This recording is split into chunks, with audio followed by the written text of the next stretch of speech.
علاقے میں دورہ کیا آپ بخوبی جانتے ہیں، تو ابھی جو ہے علاقہ 1975 کی طرف ریویس ہو رہا ہے، نہ سگنل ہے یہاں پہ، روڈ کا حالت تو آپ بھی جانتے ہیں، اس کا تو برا حال ہے۔ اس کے حوالے سے آپ کی کیا کمنٹس؟ عوام نے ٹیمپریری پل پچھلے جو 6 ماہ میں بنایا تھا، وہ ابھی پانی کی بہاؤ بڑھنے کی ٹیم نے یہاں پہ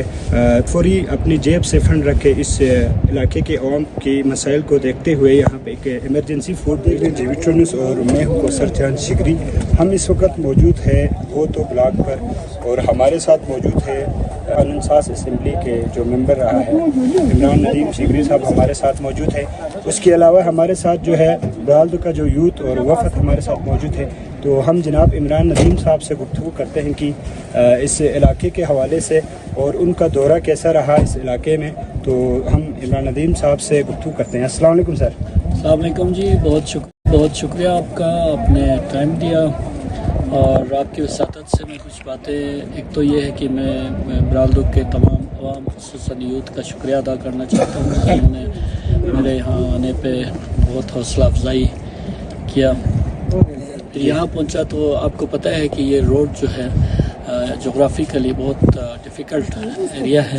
اور میں نے اپنے ٹینور میں پوری کوشش کی تھی کہ اس کو آل ویدر کرنے کی، لیکن لاسٹ ایئر جو گلوبل وارمنگ کی وجہ سے جو فلڈنگ ہوئی ہے، اس میں زیادہ تر روڈ جو ہے نا ڈیزاسٹر ہو گئے اور کافی سارے ڈیمیجز ہو گئے، جن میں یہ پل بھی شامل تھا۔ یہ جیپیبل پل تھا، وہ اس کا ایک سائڈ کا پشتہ گر گیا، جس کی وجہ سے اسپیشلی گاڑیوں کے لیے آمد و رفت رک گئے، لیکن پبلک اور CNW ڈپارٹمنٹ نے مل کے ادھر سردیوں کے لیے آمد و رفت کو بحال رکھا تھا، لیکن بدقسمتی سے چند دن پہلے پھر یہ پانی کے بہاؤ بڑھنے کی وجہ سے یہ دوبارہ کٹ آف ہو گیا۔ تو CNW کے اداروں سے ریکویسٹ کی تھی، اور ان کی مہربانی ہے شگر کے ایگزیکٹو انجینئر اور سائٹ انجینئر اور سپروائزر اور چیف انجینئر کا، انہوں نے ہماری درخواست پہ فوری عمل کرتے ہوئے یہاں پہ ایک فٹ برج بنانے کا کام سٹارٹ کیا ہے، اور انشاءاللہ یہ تقریباً ہفتے کے اندر یہ تیار ہو جائے گا۔ اور میں نے یہاں کے کانٹریکٹر اور کچھ عمائدین سے ریکویسٹ کی ہے، وہ بھی ہیلپ کریں گے، اور ان کو یہ میں نے کمٹمنٹ کی ہے کہ اگر CNW سے آپ کو پیمنٹ نہیں ملتی ہے تو اس کی ہم نے گارنٹی لی ہے، اور انشاءاللہ اگر ادھر سے نہیں ہوتے ہم خود پے کر کے اس فٹ برج کو ودن اے ویک ہم لوگوں کے لیے پیدل آمد رفت کا تو بحال کریں گے۔ لیکن یہ ساتھ ساتھ پل کا کام بھی جاری ہے، اور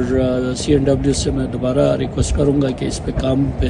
بہت زیادہ توجہ دے اور رفتار کو بڑھائیں، تاکہ جلد از جلد یہ روڈ بحال ہو جائے، تاکہ یہاں پہ نہ صرف انٹرنیشنل نیشنل ٹورسٹ آتے ہیں اور لوکل لوگوں کے لیے ظاہر ہے یہ فائدہ مند ہو۔ تو انشاءاللہ ہم کوشش کریں گے۔ میں ایک دفعہ پھر آپ کا اور آپ کے وساطت سے تمام برالدو کے پبلک کا شکریہ ادا کرتا ہوں۔ شکریہ جی۔ ایک سوال ہے سر جی، ابھی جو آپ نے اس علاقے میں دورہ کیا آپ بخوبی جانتے ہیں، تو ابھی جو ہے علاقہ برالدو جو ہے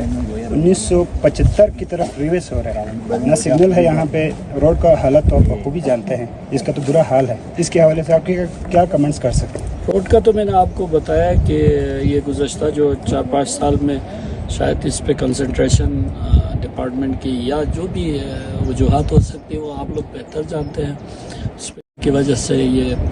لمبا چلا گیا۔ لیکن مجھے جب بھی موقع ملا میں نے اس روڈ کو ٹھیک کرنے کی کوشش کیا۔ سب سے پہلے جب میں فرسٹ ٹائم آیا تھا تو ڈینجرس پوائنٹس کو ٹھیک کرنے کے لیے ہم نے کوئی اس وقت کے KDP میں 1.5 کروڑ روپے رکھے، اس کے بعد پھر روڈ کو بنانے کے لیے تقریباً 5 سے 10 کروڑ روپے ہم نے رکھے، اور پھر یہ برج پچھلے دفعہ بھی گرا تھا، ہم نے فوری طور پہ اس کو دوبارہ تعمیر کرائے تھے، ابھی پھر دوبارہ گر گیا۔ تو انشاءاللہ اللہ تعالیٰ نے موقع دیا تو میری ٹاپ پرائیورٹی جو ہے نا اس روڈ کو بہتر انداز میں بنانے کی کوشش کریں گے۔ ہم نے کچھ چیزیں دیکھیے، اپنی ایکسپیرینس کے حوالے سے ہم CNW کو سجیشن دیتے ہیں، لیکن بعض اوقات جو سائٹ انجینئرس ہے وہ ہمیں نان ٹیکنیکل سمجھ کے ہمارے ایکسپیرینس سے اور ہماری سجیشن سے اتنا فائدہ نہیں لیتے، جس کی وجہ سے روڈ کنڈیشن جو ہے نا درست نہیں رہتی ہے۔ لاسٹ ٹائم میں نے اپنے یہاں ہمیشہ آنے جانے کی وجہ سے جو ایکسپیرینس کو شیئر کرتے ہوئے کچھ پوائنٹس بتائے تھے، اس پہ انہوں نے کام کیا، تو آپ کو پتہ ہے 6 سال تک روڈ بالکل ٹھیک رہا۔ اس کے بعد پھر یہ دوبارہ فلڈنگ آئے، ان کو میں نے پھر وہی سجیشن دیا تھا کہ جس طرح ہم نے پہلے کیا اس طریقے سے کریں، لیکن اس وقت کے ایگزیکٹو انجینئرز نے ہماری بات نہیں مانی، جس کی وجہ سے ابھی تک روڈ صحیح طریقے سے بحال نہیں ہوا۔ ابھی اللہ تعالیٰ نے موقع دیا اور ادھر کے عوام نے میرے ساتھ تعاون کر کے مجھے موقع دیا، تو میری ٹاپ پرائرٹی اسی روڈ کو انشاءاللہ بحال کرنا، نہ صرف بحال کرنا بلکہ یہاں پہ ہم کوئی مشینری رکھیں گے تاکہ بوقت ضرورت یہ کام آئے اور روڈ کو بحال مکمل بحال رکھے۔ اور یہ ایک دو بریجز جو بار بار ڈیمیج ہوتے ہیں دریائی بہاؤ کی وجہ سے، اس کا بھی ہم کوشش کریں گے کہ اس کی سائٹ سلیکشن کو کسی اور ری الائنمنٹ وغیرہ کر کے سیف جگہ پہ ہم برج بنانے کی کوشش کریں گے۔ لیکن پہلا کام جو ہے نا، جب مجھے اگر موقع ملا اس جون کے بعد، تو پہلے ہی انشاءاللہ ورکنگ سیزن میں فائنینشیل ایئر میں اس روڈ پہ ہم کام شروع کر کے دکھائیں گے۔ جی شکریہ جی۔ یہ تھے جناب عمران ندیم شبلی صاحب جو کہ اپنی زرعی خیالات سے اس علاقے کے حوالے سے آگاہ کر رہے تھے۔ تو ابھی ہم ان کا بہت ہی بےحد ہی مشکور ممنون ہے، انہوں نے یہاں پہ جو عوام نے ٹیمپریری پل پچھلے جو 6 ماہ میں بنایا تھا، وہ ابھی پانی کی بہاؤ بڑھنے کی وجہ سے وہ دریا برت ہو چکے تھے۔ تو اسی ٹائم پہ عمران ندیم صاحب اور ان کی جو ٹیم نے یہاں پہ فوری اپنی جیب سے فنڈ رکھے اس علاقے کے عوام کی مسائل کو دیکھتے ہوئے یہاں پہ ایک ایمرجنسی فوڈ برج کو بنانے میں کام تیزی کیا ہوا ہے۔ انشاءاللہ بہت شکریہ سر آپ۔ Thank you.